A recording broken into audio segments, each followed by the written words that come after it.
ನೋಡ್ತಾ ಇದ್ದೀರಿ ಇಂಚಿಗೇರಿ ಮಠದ ನಿತ್ಯ ದಾಸೋಹ ಸೇವೆಯ ಸ್ಥಳವನ್ನು ನೀವು ನೋಡ್ತಾ ಇದ್ದೀರಿ. ಶ್ರೀ ಶಿವಪ್ರಭು ಮಹಾರಾಜರ ಪ್ರಸಾದ ನಿಲಯದ ಚಿತ್ರಣವನ್ನು ನೀವೀಗ ವಿಡಿಯೋದಲ್ಲಿ ನೋಡ್ತಾ ಇದ್ದೀರಿ. ನಾವೀಗ ಶಿವಪ್ರಭು ಮಹಾರಾಜರ ಪ್ರಸಾದ ನಿಲಯದ ಒಳಗಡೆ ಪ್ರವೇಶವನ್ನು ನಾವೀಗ ಮಾಡ್ತಾ ಇದ್ದೀವಿ.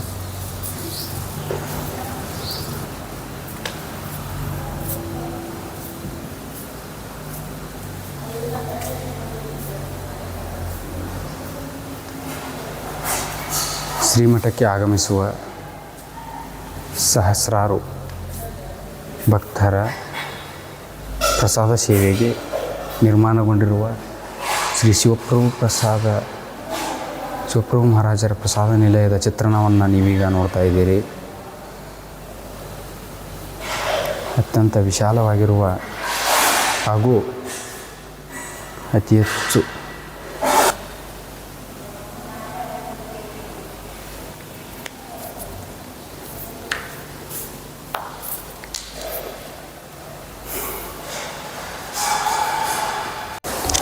ಈಗ ನಮ್ಮ ಜೊತೆ ಮಾತಾಡೋದಕ್ಕೆ ಇಂಚಿಗೇರಿ ಮಠದ ನಿವಾಸಿಗಳಾದ ಹಾಗೂ ಶ್ರೀ ಮಾಧವಾನಂದ ಪ್ರಭುಜಿ ಪ್ರೌಢಶಾಲೆಯ ಹಿಂದಿ ಉಪನ್ಯಾಸಕರಾದ ಶಿವಾನಂದ 13 ಅವರು ನಮ್ಮ ಜೊತೆಗಿದ್ದಾರೆ. ನಮಸ್ಕಾರ. ನಮಸ್ಕಾರ. ಎಷ್ಟು ವರ್ಷದಿಂದ ನೀವು ಈ ಮಠದಲ್ಲಿ ವಾಸವಾಗಿದ್ದೀರಿ? ನಾನು ಈ ಮಠಕ್ಕೆ ಬಂದು 20-21 ವರ್ಷ ಆಯ್ತು ರೀ. ಹಾಂ. ನಾ ಮೊದಲು ನಮ್ಮದು ಹುಟ್ಟೂರು ಬಸವನಗಿಡದಲ್ಲಿ ಇಂಗ್ಲೀಶ್ವರ. ನಾನು ಏನಪ್ಪ ಅಂದ್ರೆ BA ಮುಗಿಸಿ ನಂದು B.Ed ಡಿಗ್ರಿ ಮುಗಿಸಿ ನಾ ಮಹಾರಾಷ್ಟ್ರದ ಜತ್ ತಾಲೂಕಿನ ಸಾಂಗ್ಲಿ ಜಿಲ್ಲೆ ಮರಬಿ ಗ್ರಾಮದಾಗ ನಾವೊಂದು 8 ವರ್ಷ ಅಲ್ಲಿ ಸೇವೆ ಮಾಡಿದ್ರಿ. ಅಲ್ಲಿ ಅನ್ಗ್ರೇಡೆಡ್ ಸ್ಕೂಲ್ ಅಲ್ಲಿ ಪೇಮೆಂಟ್ ಆಗಲಿಲ್ಲ, ಹಿಂಗಾಗಿ ಸ್ವಲ್ಪ ಬೇಜಾರಾಗಿ ಮತ್ತೆ ನಮ್ಮೂರಾಗ 1-2 ವರ್ಷ ನಾನು ಏನು ಮಾಡಿದೆ, ಟ್ಯೂಷನ್ ಹೇಳ್ಕೊಂಡೆ. ಅಲ್ಲಿನೂ ಏನು ತೊಂದರೆ ನಡೀಲಿಲ್ಲ. ಅದಕ್ಕೆ ನಾನು ಏನು ಹಿಂಗೆ ಅಡ್ಡಾಡ್ಕೋತ ಎಷ್ಟೆಷ್ಟೋ ಮಠಗಳನ್ನ ಅಡ್ಡಾಡ್ದೆ. ನಾನು ಯಾವ ಮಠದಾಗೂ ನನಗೆ ಸೆಟ್ ಆಗಲಿಲ್ಲ. ಆದ್ರೆ ಈ ಮಠ ನನಗೆ ಸೆಟ್ ಆಯ್ತು. ಯಾಕಂದ್ರೆ ಈ ಮಠದ ಏನಪ್ಪ ಅಂದ್ರೆ ಪ್ರಪಂಚದೊಂದಿಗೆ ಪರಮಾರ್ಥ. ಇಲ್ಲಿ ನಾವು ಮದುವೆ ಮಾಡಿಕೊಂಡು ಮಕ್ಕಳ ಜೊತೆ ಇರ್ಬೋದು, ಅದ್ರ ಜೊತೆ ಆಧ್ಯಾತ್ಮ ನಾವು ಏನು ಮಾಡ್ಕೋಬಹುದು. ಅದಕ್ಕೆ ಇಲ್ಲಿ ಬಂದು ನಾನು ಮದುವೆ ಬಂದು ಗೋಶಾಲದಾಗ ಎಮ್ಮೆಗಳದು ಎತ್ಕೊಳ್ಳೋದು ಆಕಳಗೋದು ಅವು ಸೇವೆ ಮಾಡೋದು, ಅಲ್ಲಿ ಸ್ವಚ್ಛತೆ ಮಾಡೋದು, ಹಂಗೆ ಮಾಡ್ಕೋತ ಗುಡಿ ಬರೋದು, ಭಜನೆ ಮಾಡೋದು, ಹಿಂಗೆ ಮಾಡ್ಕೋತ ನಾ ಎಲ್ಲಿ ಹೋದ್ರೆ ನಂದು ಶಿಕ್ಷಕರದಾನ ಸ್ವಚ್ಛತೆ ಇಡುವಂಥದ್ದು ಒಂದು ಪ್ರವೃತ್ತಿ ಇರ್ತೈತಿ. ನಾ ಎಲ್ಲಿ ಗೋಶಾಲದಾಗ ಸ್ವಚ್ಛತೆ ಇಡೋದ್ರಿಂದ, ನಾ ಟೀಚರ್ ಆಗಿರೋದ್ರಿಂದ ಮಕ್ಕಳು ನನ್ನ ಕಡೆ ಬರತ್ತು. ಅವು ಗೋಶಾಲದಾಗ ಬರೋಣ ಎಲ್ಲ ಹುಡುಗರು ಬಂದು ಗೋಶಾಲದಾಗ ಅಭ್ಯಾಸ ಮಾಡೋಣ. ಮಾರಾದ್ರು ಒಂದಿನ ಕರೆದು ನೀ ಏನಪ್ಪ ಮಾಸ್ತರ್ ಇದ್ದೀರ? ಹೌದು ರೀ ತಂದೆ. ಅದಕ್ಕೆ ಅವ್ರು ಏನು ಮಾಡಿದರು, ನೀನು ನಮ್ಮ ಶಾಲ್ಯಾಗ ಕಲ್ಸಕ್ಕೆ ಹೋಗಪ್ಪ ಅಂತ ಹೇಳ್ಕೊಂಡ್ರು. ಹಿಂಗೆ ಶಾಲ್ಯಾಗ ನಾ ಕಲ್ಸ್ಕೊತ ಹೋದ್ನಿ. ಈಗ ನಮ್ಮ ಶಾಲಿನೂ ಗ್ರ್ಯಾಂಟ್ ಆಗಿದೆ. ಮೊದಲು ನನ್ನ ಪರಿಸ್ಥಿತಿ ನೋಡಿ ಭಾಳ ಗಂಭೀರ ಐತ್ರಿ. ಹಾಕೊಳಕ್ಕೆ ಚಪ್ಪಲ್ ಇದ್ದಿದ್ದಿಲ್ಲ. ನೀವು ಈ ಮಠಕ್ಕೆ ಬರೋಕೆ ಕಾರಣ ರೀ? ಮಠಕ್ಕೆ ಬರೋಕಂತ ಹೇಳಿದ್ರಿ, ನಂದು ಜೀವನದಲ್ಲಿ ಒಂಥರ ಮನುಷ್ಯ ನೌಕರಿ ಆಗಲಿಲ್ಲಲ್ಲ, ಇಟ್ಟು ಶಾಣೆ ಇದ್ರಿಗೂ ಇಲ್ಲಿ ಜಗತ್ತಿನಾಗ ಬೆಲೆ ಇಲ್ಲಪ್ಪ. ಮನ್ಯಾಗ ಸಹಿತ ಏನಾದ್ರು ಉತ್ಪನ್ನ ಇಟ್ಕಪ್ಪ ಅಂತ ಯಾರು ಕಿಮ್ಮತ್ ಕೊಡಂಗಿಲ್ಲ. ಹಂಗೆ ಬೇಜಾರಾಗಿ ನಾ ಮಠಕ್ಕೆ ಬಂದೆ. ಮಠದೊಳಗೆ ಮಾರಾದ್ರು ನನಗೆ ಏನು ಮಾಡಿದ್ರು, ವ್ಯವಸ್ಥೆ ಮಾಡಿದ್ರು. ಇರ್ಲಾಕ ಊಟಕ್ಕೆ ಎಲ್ಲ ವ್ಯವಸ್ಥೆ ಮಾಡಿದರು. ಆಮೇಲೆ ನನಗೆ ಇಲ್ಲಿ ಬಂದ ಕೂಡಲೇ ನೌಕರಿನೂ ಸಿಕ್ತು. ಮತ್ತೆ ಮೇಲಾಗಿ ಹೇಳ್ಬೇಕಂದ್ರೆ ಇಲ್ಲಿ ಎಲ್ಲದಕ್ಕಿಂತ ಮುಖ್ಯವಾಗಿ ಆತ್ಮಜ್ಞಾನ ಸಿಗ್ತದ, ಶಾಂತಿ ಸಿಗ್ತದ. ಕೆಲವೊಂದು ಸುಮ್ಮನೆ ಹೇಳ್ತಾರೆ ಇಲ್ಲಿ ಶಾಂತಿ ಸಿಗೋದಿಲ್ಲ, ಸಮಾಧಾನ ಸಿಗೋದಿಲ್ಲ ಅಂತ ಹೇಳ್ತಾರೆ. ಹೆಂಗಂದ್ರಪ್ಪ ಅಂದ್ರೆ ಒಂದು ಆಕಳ ಇರ್ತೈತಿ. ಆಕಳ ನಾವು ಯಾವ ದೃಷ್ಟಿ ನೋಡಿದೆವಪ್ಪ ಅಂದ್ರೆ, ಗೌಳಿಗೆ ಆಕಳ ಯಾವ ದೃಷ್ಟಿ ನೋಡಿದ್ರೆ ಆಕಳ ಎಷ್ಟು ಲೀಟರ್ ಹಾಲು ಕೊಡ್ತೈತಿ, ಇದರಿಂದ ಎಷ್ಟು ಲಾಭ ಆಗ್ತೈತಿ ನೋಡ್ತಾನೆ. ಅದೇ ಒಬ್ಬ ಕಟುಕ ಏನ್ ಮಾಡ್ತಾನೆ, ಈ ಆಕಳದ ಮಾಂಸ ಎಷ್ಟು ನೋಡ್ತೈತಿ, ಇದ್ರ ಎಲ್ಲೂ ಎಷ್ಟು ಹೊಂಟ್ತಾವ, ಇದ್ರ ರಕ್ತ ಎಷ್ಟು ಹೊಂಟ್ತದ, ಅವ ಹಿಂಗೆ ಚರ್ಚೆ ಮಾಡ್ತಿರ್ತಾನೆ. ನಾವು ಮಠವನ್ನ, ಇಲ್ಲಿ ಗುರುಗಳನ್ನ, ಇಲ್ಲಿ ಆಧ್ಯಾತ್ಮ ಪರಂಪರೆಯನ್ನ ನಾವು ಯಾವ ದೃಷ್ಟಿ ನೋಡ್ತೀವಿ ಆ ದೃಷ್ಟಿ ನಮ್ಗೆ ಇಲ್ಲಿ ಒಲಿತೈತಿ. ಇಲ್ಲಿ ಜೀರೋ ಇದ್ದಂತ ಮನುಷ್ಯ ಈ ಮಠಕ್ಕೆ ಬಂದ ಏನಂದ್ರೆ ಹೀರೋ ಆಗಿಬಿಟ್ಟೆ. 4 ವರ್ಷನಾಗ 2009 ನಮ್ಮ ಸಾಲ ಗ್ರ್ಯಾಂಟ್ ಆಯ್ತು. ಮಾರಾದ್ರ ಪುಣ್ಯ ಪೇಮೆಂಟ್ ಬರ್ಲಾತ್ತು. ಏನೂ ಇಲ್ಲ ಮನುಷ್ಯ. ನನ್ಗೆ ನಾನೊಂದು ಕಾಲಾಗ ಯಾರು ನಾನು ಗುರ್ತಾ ಹಿಡಿದಿಲ್ಲ. ನಾನು ಜಾಣತನ ಇತ್ತು, ಆದ್ರೆ ಯಾರು ನಾನು ಗುರ್ತಾ ಹಿಡಿದಿಲ್ಲ. ಯಾಕಂದ್ರೆ ಹಣ ಇದ್ದವನಿಗೆ ಹೊರಗಿನ ಜಗತ್ತಿನಾಗ ಬೆಲೆ ಐತಿ, ಗುಣ ಇದ್ದವನಿಗೆ ಹೊರಗಿನ ಜಗತ್ತಿನಾಗ ಯಾರು ಕೇಳಂಗಿಲ್ಲ. ಆದ್ರೆ ಮಠದ ಹಂಗಿಲ್ಲ. ಯಾವ ಒಳ್ಳೆಯವದನ ಅವನ ಮಠ ಏನ್ ಮಾಡ್ತಾರ, ಎತ್ತಿ ಹಿಡಿತೈತಿ, ಗುರುತಿಸ್ತಾರೆ, ಎತ್ತಿ ಹಿಡಿತೈತಿ ಮಠ. ನಾ ಏನೂ ಇಲ್ಲ ಮನುಷ್ಯ ಏನ್ ಮಾಡಿದ್ರು ಇವತ್ತು ನಾನು ಇಲ್ಲಿ ಬಂದಿಂದ ನೌಕರಿಯಾಗಿಂದ ನನಗೆ ಮಕ್ಕಳಾಗಿದ್ದಿಲ್ಲ.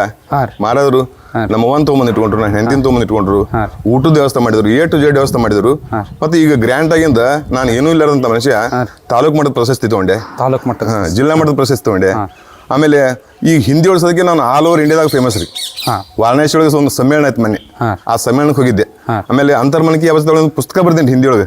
ಏನೂ ಇಲ್ಲಾರ ಮನುಷ್ಯ ಸಾಹಿತ್ಯ ಲೆವೆಲ್ದಾಗ ಇಂಗ್ಲೀಷ್ನಾಗ ಕವಿತೆ ಬರೀತೀನಿ ರೀ. ಹಿಂದಿ ಒಳಗೆ ಒಂದು ಪುಸ್ತಕ ಪ್ರಿಂಟ್ ಆಗಿದೆ, ಮಾರಾದ್ರ ಸಾನ್ನಿಧ್ಯದಾಗೆ. ಆಮೇಲೆ ಈ ಒಂದು ಕನ್ನಡ ಪುಸ್ತಕ ಪ್ರಿಂಟ್ ಆಗಿದ್ರಿ ಈಗ ಅಂತಸತ್ವ ಹಳಿದಾಗ ಹೇಳಿ ಆ ಪುಸ್ತಕ ನಾಳೆ ಮಾಘ ಸಪ್ತಾಹದ ಬಿಡುಗಡೆ ಆಗೋದೈತಿ.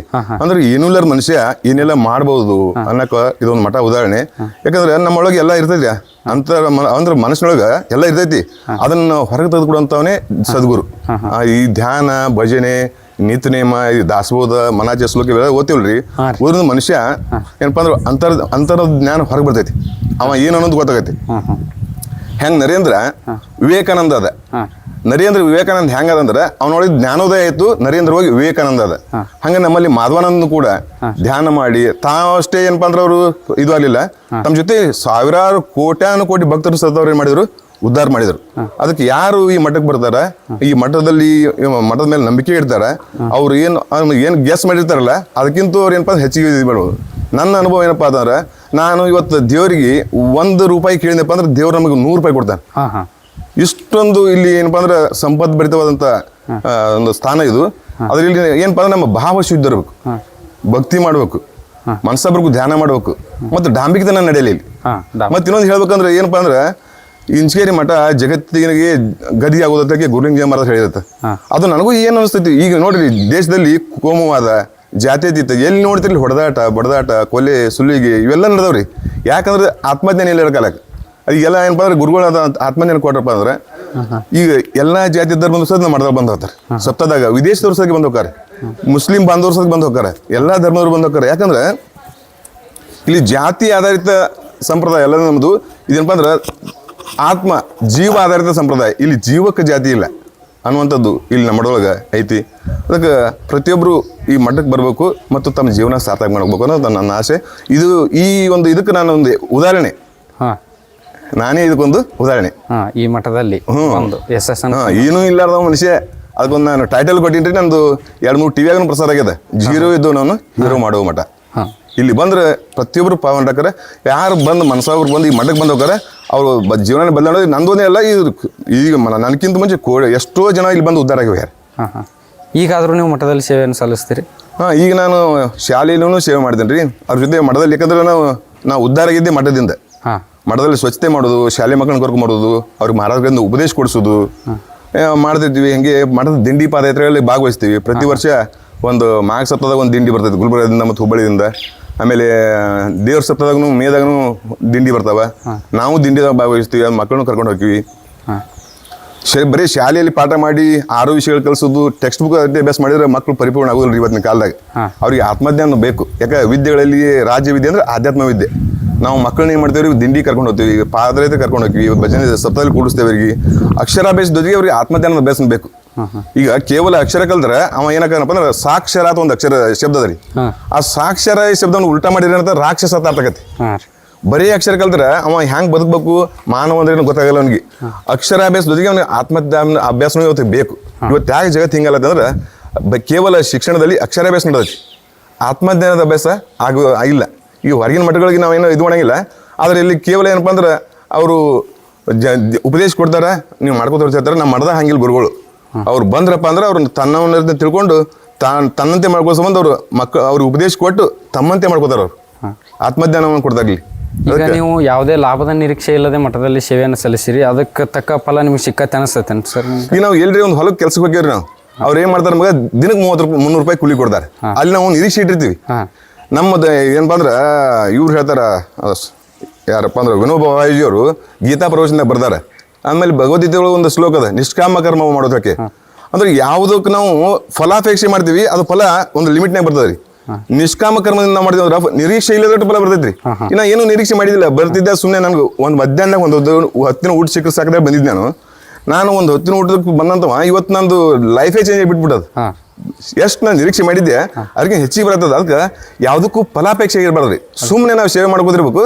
ಅದು ನಾವು ನಿರೀಕ್ಷೆ ಇಟ್ಟಿದ್ದಕ್ಕೂ ಹೆಚ್ಚಿಗೆ ನಾವು ಲಾಭ ಆಗಿರ್ತೈತೆ. ನೀವು ಈಗಾಗಲೇ ಹೇಳಿದ್ರಿ ಯಾವುದೋ ನ್ಯೂಸ್ ಚಾನಲ್ದವ್ರು 0 to hero ಆದ್ರ ಅಂತ ಹೇಳಿ, ಅದಕ್ಕೆ ಇದೇ ಕಾರಣ. ಒಂದು ಹೊತ್ತಿನ ಊಟ ಸಲುವಾಗಿ ನೀವು ಇಲ್ಲಿ ಬಂದಿದ್ರಿ? ಹೌದೌದ್ರಿ. ನಾವು ಈ ಮುಂದೆ ಹಿಂಗೆ ನಾನು ನೌಕರಿ ಮಾಡ್ಬೇಕು, ನನಗೆ ಮಕ್ಕಳು ಅಥವಾ ನಾ ಇಟ್ಟಿದ್ವಿ ಫೇಮಸ್ ಆಗಿ ನನಗೆ ಗೊತ್ತೇ ಇದ್ದಿದ್ದಿಲ್ಲ. ಸುಮ್ಮನೆ ನಾವು ಬದುಕಬೇಕಂತ ಬಂದವ. ಆದ್ರೆ ನನಗೆ ಮೊದಲಿಂದ ನನಗೆ ಆಧ್ಯಾತ್ಮಿಕತೆ ಅನ್ನುವಂಥದ್ದು ನನ್ನ ಮನಸ್ಸಿನಾಗಿತ್ತು. ಅದಕ್ಕೆ ನನಗೆ ಒಂದು ನನ್ನ ಯೋಗ್ಯವಾದಂಥ ನೆಲೆ ಸಿಕ್ತು.